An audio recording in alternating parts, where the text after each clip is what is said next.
풍성하신 하나님 아버지, 지난밤도 주님 날개 그늘 아래에 우리를 품어주시고 새날 새 아침을 열어주심에 감사를 드립니다. 은혜를 사모하며 나온 저의 영혼을 이 시간 만족해 하여 주시고 성령으로 충만케 하여 주옵소서. 다음 세대들을 위한 교회의 모든 행사 가운데 주님 함께 하여 주셔서 새학년 새학기를 또한 시작하는 우리의 자녀들이 믿음 위에 굳건히 서게 하여 주옵소서. 예수 그리스도의 이름으로 기도드리옵나이다. 아멘. 하나님의 말씀 구약 시편 45편입니다. 시편 45편 1절부터 17절까지 말씀 함께 읽도록 하겠습니다. 시편 45편 1절부터 17절까지 말씀입니다. 합독합니다. 내 마음이 좋은 말로 왕을 위하여 지은 것을 말하리니 내 혀는 글솜씨가 뛰어난 서기관의 붓끝과 같도다. 왕은 사람들보다 아름다워 은혜를 입술에 머금으니 그러므로 하나님이 왕에게 영원히 복을 주시도다. 용사여 칼을 허리에 차고 왕의 영화와 위엄을 입으소서.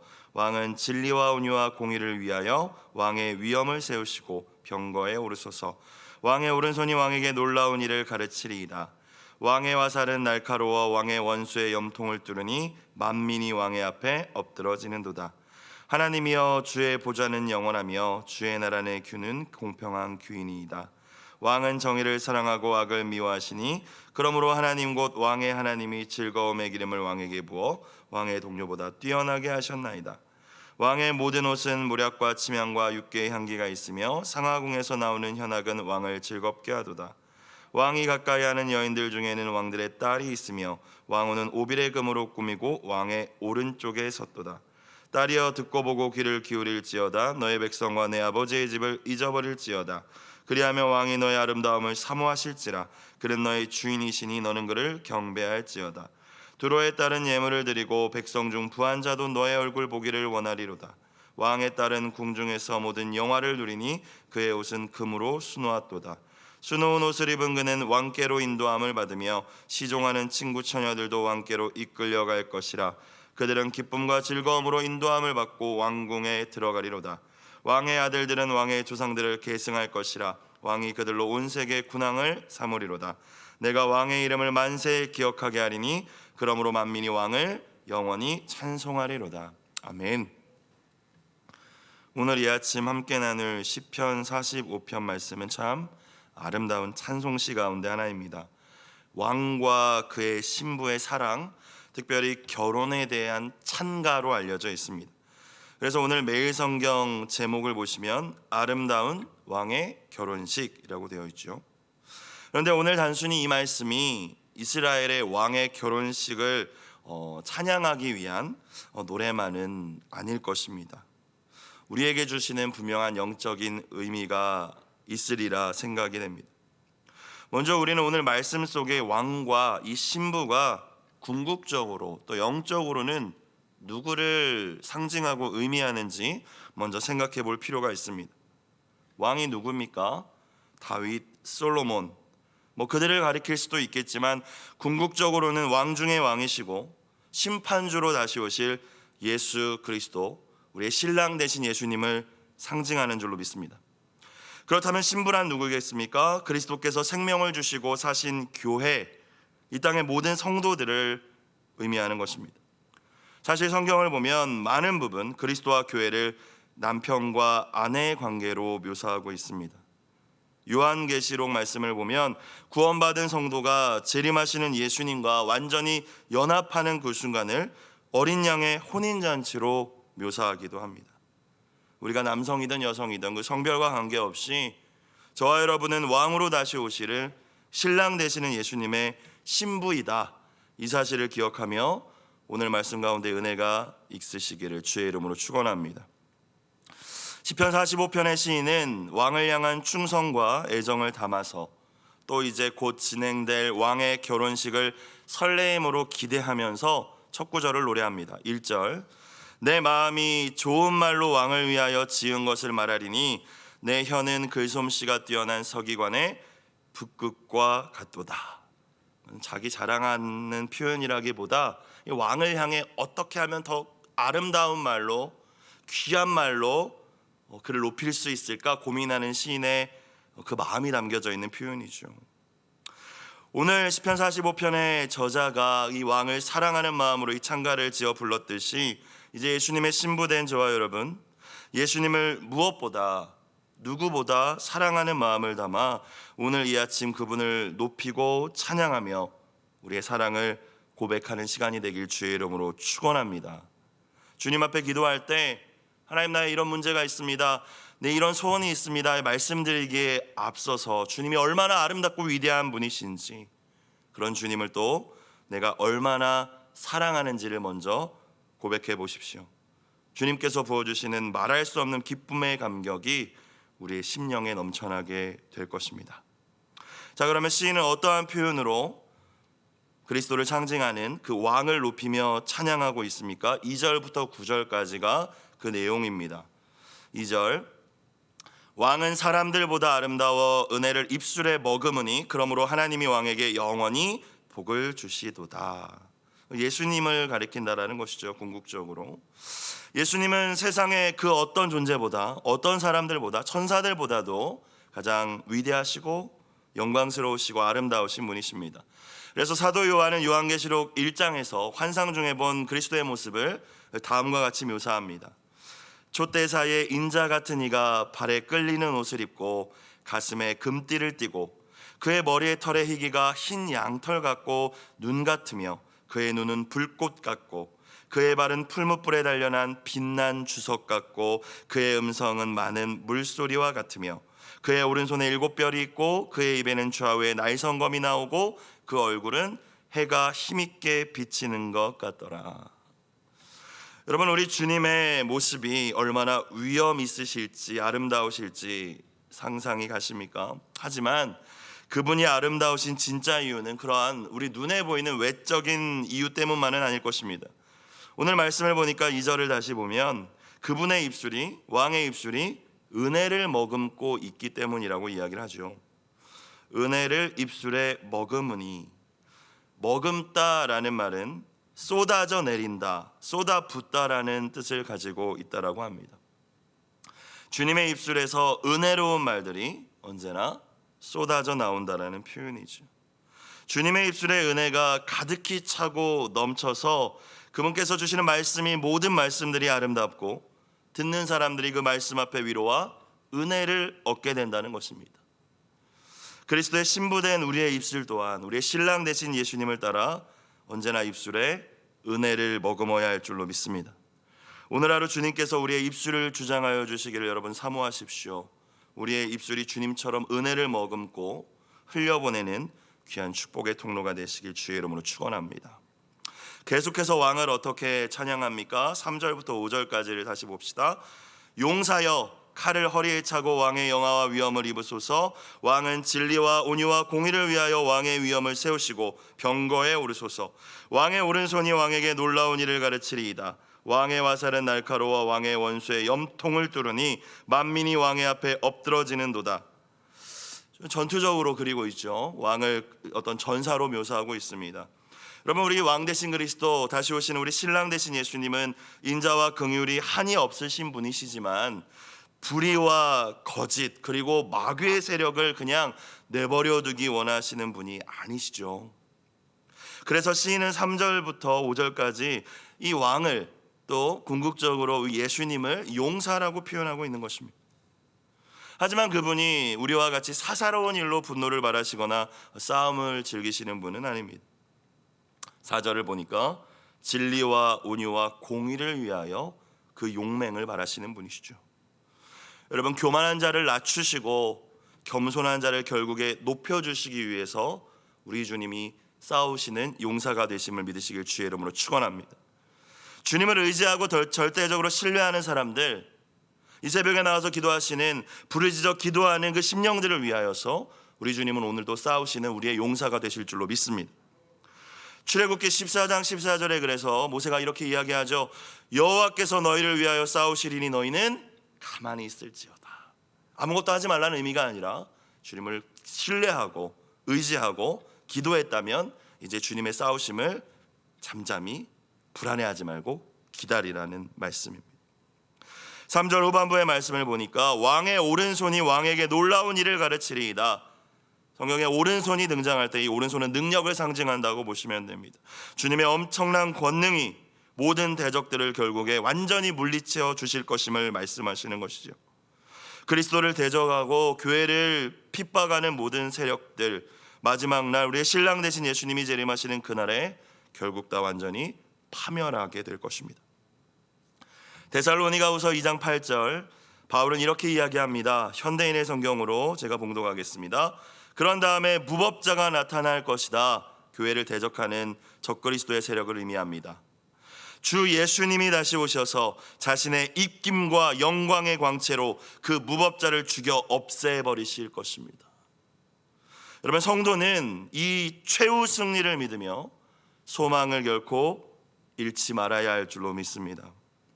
당장 교회를 대적하는 세력들을 볼 때, 신실한 성도를 대적하는 것을 볼 때에, 내가 또 사명을 감당함에 있어서 나를 핍박하는 세력들이 다가올 때에 그들이 마치 이기는 것처럼 보이고 또 한없이 낙심되지만 그것이 결코 끝이 아니라는 것입니다.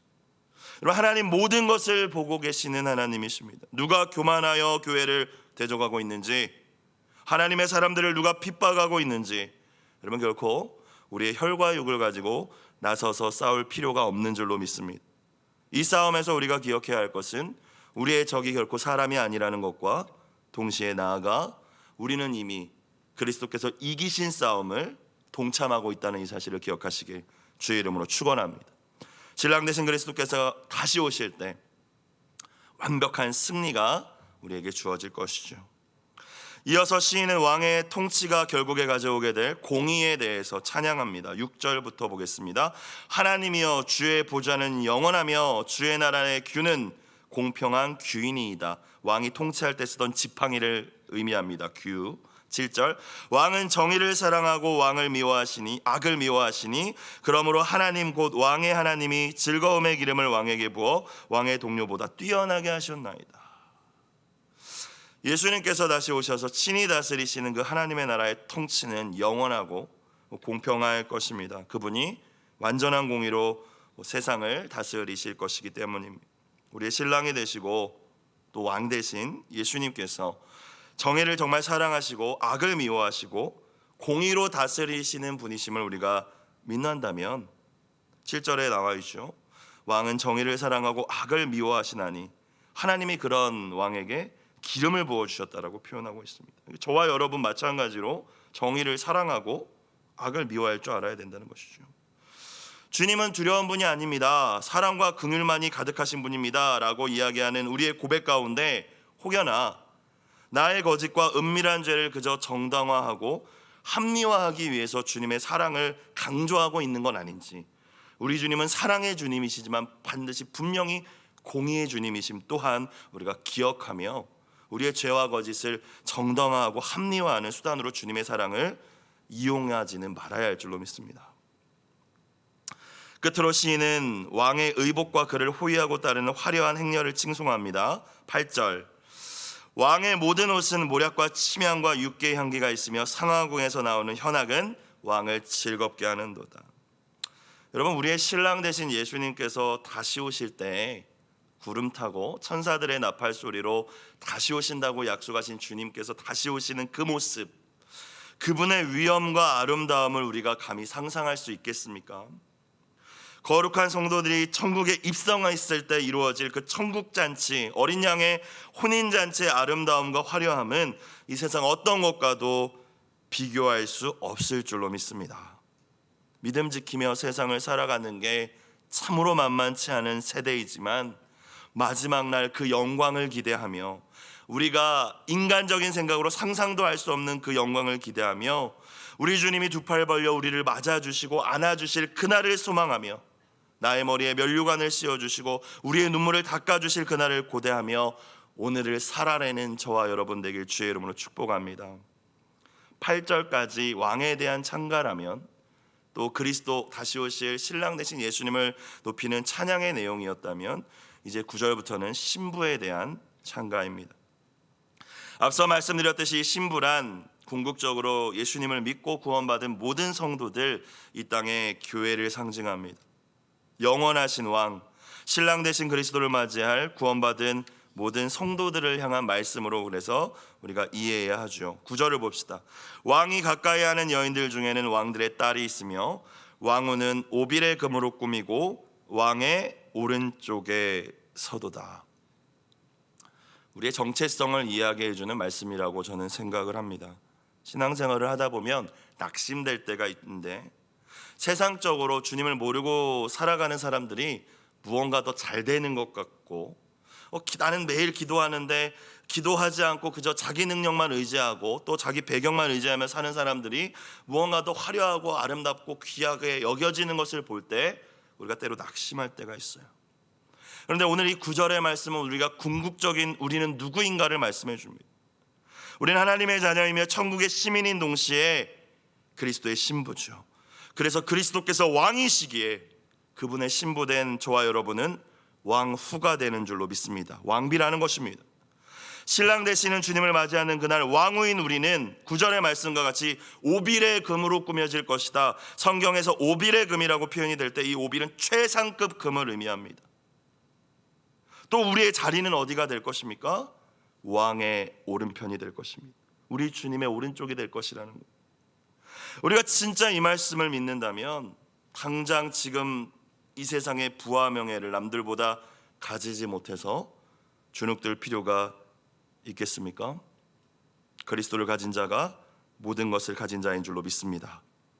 남들만큼 갖지 못하고 내가 당장 더 큰 집, 더 좋은 차를 타는 것이 결코 우리의 목표가 되어서는 안 된다는 것이죠. 바울은 고린도전서 2장 9절에서 이렇게 이야기합니다.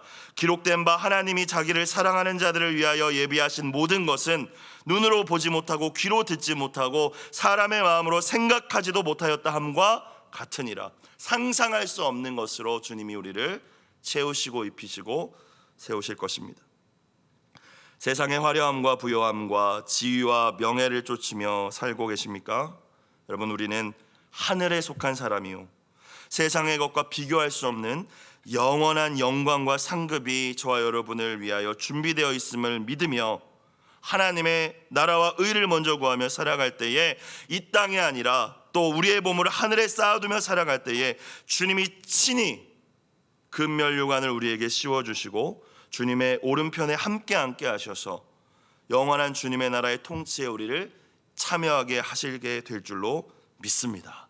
그러면 이것이 우리의 소망이 되어야 할 줄로 믿습니다. 그렇다면 그리스도의 신부된 우리가 이 땅을 어떤 자세로 살아야 하겠습니까? 신부에게 가장 큰 덕목은 무엇보다도 순결이라고 생각을 합니다. 결혼식 할 때 새하얀 드레스를 입는 것도 신부의 순결을 상징하는 것이죠. 10절 말씀을 봅시다. 딸이여 듣고 보고 귀를 기울일지어다. 너의 백성과 내 아버지의 집을 잊어버릴지어다. 이건 불효하라는 말씀, 그런 말씀이 아닙니다. 신부는 자기 백성과 자기 아버지의 집을 잊어버려야 한다. 이것은 세상과의 연결고리, 과거의 나의 거룩하지 못하고 그리스도의 신부로 합당하지 못한 삶의 고리를 끊어버려야 한다라는 말씀입니다. 성도는 이전의 삶에 얽매이지 않아야 합니다. 손에 쟁기를 들고 뒤를 돌아보지 말아야 한다는 것이죠. 여러분, 그리스도와 연합한다는 것, 그분의 거룩한 신부가 된다는 것은 이전에 살던 삶을 철저히 버리는 것을 우리에게 요구합니다. 그게 자기 부인과 자기 십자가죠. 여전히 내가 누리던 이전의 즐거움에 연연하여 살아간다면 진짜 구원의 즐거움을 결코 누릴 수 없을 거예요. 그리스도께 속한 자는 그전처럼 세상과의 사귐을 결코 가질 수 없다라는 것이죠. 육신의 정욕과 안목의 정욕과 이생의 자랑을 위해 살아서는 안 된다는 것입니다. 요한이 이야기했듯이 세상과 벗이되는 것은 하나님과 원수되는 행위이기 때문입니다. 신랑 되신 예수님과 원수되고 어찌 우리가 진짜 풍성함을 누릴 수 있겠습니까? 그리스도의 신부된 교회와 성도가 그렇게 이 세대를 본받지 않으며 순결함을 지켜나갈 때 주님은 은혜를 약속하십니다. 오늘 시인을 통하여 어떻게 말씀하십니까? 무엇보다 신랑 되신 우리 주님의 사랑을 입게 될 줄로 믿습니다. 11절, 그리하면 내 백성과 내 아버지의 집을 잊어버리면, 네가 거룩한 그리스도의 신부로 이 땅을 살아내면, 11절, 그리하면 왕이 너의 아름다움을 사모하실지라. 이것이 무엇보다 큰 은혜인 줄로 믿습니다. 우리가 주님의 사랑을 입게 될 것입니다. 나아가 명성을 얻고 존귀하게 될 것을 이야기합니다. 12절, 두로에 따른 예물을 드리고 백성 중 부한 자도 내 얼굴 보기를 원하리로다. 두로는 예수님 당시에 해상무역으로 엄청난 부를 축적했던 도시를 의미합니다. 그리고 또 이스라엘 시대, 구약 시대에도 해상무역으로 이렇게 부요한 도시로 상징되고 있어요. 그래서 두로의 딸이라고 하면 엄청난 부와 또 명예를 가진 자들을 의미하는데, 그들도 그리스도의 신부에게 예물을 드리고 또 백성 중에 부한 자도 내 얼굴 보기를 원한다라고 이야기를 하죠. 그만큼 존귀함을 얻게 될 것이다. 13절부터 16절까지도 그리스도의 신부에게 주시는 영화와 축복입니다. 왕의 딸은 궁중에서 모든 영화를 누리니 그의 옷은 금으로 수놓았도다. 수놓은 옷을 입은 그는 왕께로 인도함을 받으며 시종하는 친구 처녀들도 왕께로 이끌려갈 것이라. 그들은 기쁨과 즐거움으로 인도함을 받고 왕궁에 들어가리로다. 왕의 아들들은 왕의 조상들을 계승할 것이라. 왕이 그들로 온 세계의 군왕을 삼으리로다. 이것이 신랑 되신 우리 예수님을 맞이하는 그리스도의 신부된 저와 여러분에게 약속된 귀한 은혜와 축복인 줄로 믿습니다. 오늘 마지막 17절 말씀을 보시면 그 신랑 되신 예수님의 재림을 사모하며 기다리는 모든 교회와 성도들에게 주시는 마치 사명과 같은 말씀인 것 같아요. 우리가 가져야 될 비전인 것 같습니다. 17절 마지막입니다. 내가 왕의 이름을 만세에 기억하게 하리니 그러므로 만민이 왕을 영원히 찬송하리로다. 자, 시인이 마지막으로 어떻게 맺습니까? 내가 왕의 이름을 만세에 기억하게 할 것입니다. 왕은 예수님을 결국에 의미한다고 했죠. 내가 예수님의 이름을 만세에 세세토록 기억하게 할 것입니다. 여러분, 주님께서 우리들에게 주신 사명, 먼저 믿어 구원받은 우리 모든 이들에게 주신 사명은 영혼을 구원하여 제자 삼는 것입니다.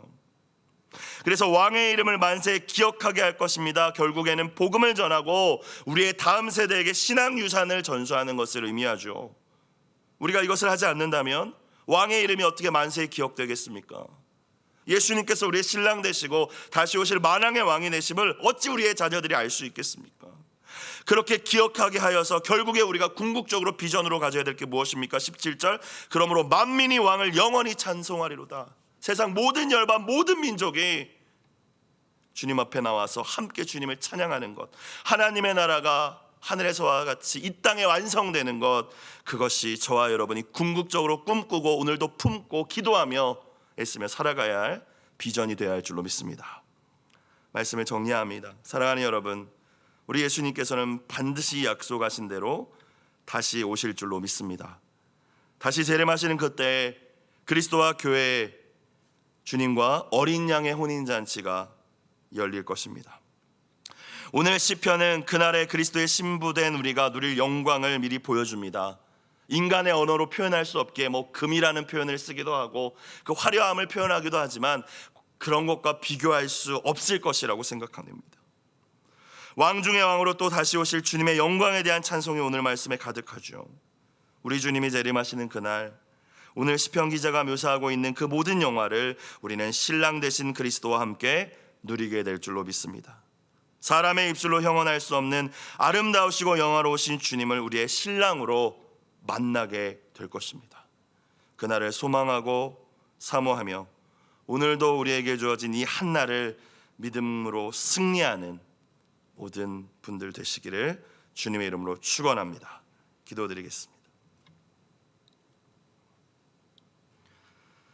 사랑과 은혜가 풍성하신 하나님 아버지, 하루하루가 답답하고 힘든 현실 속이지만 영원한 하나님의 나라를 꿈꾸며 오늘 이 한날도 믿음으로 승리하기를 원합니다. 세상의 부요함과 안락함을 쫓지 않게 하시고 그리스도의 거룩하고 순결한 신부로 주님 만날 그날을 고대하며 준비하는 지혜로움, 깨어있는 저희가 될 수 있도록 주님 은혜를 베풀어 주옵소서. 영원한 왕 되시며 우리의 신랑 되시는 예수 그리스도의 이름으로 기도드리옵나이다. 아멘. 찬송가 64장으로 찬양드리겠습니다. 64장입니다.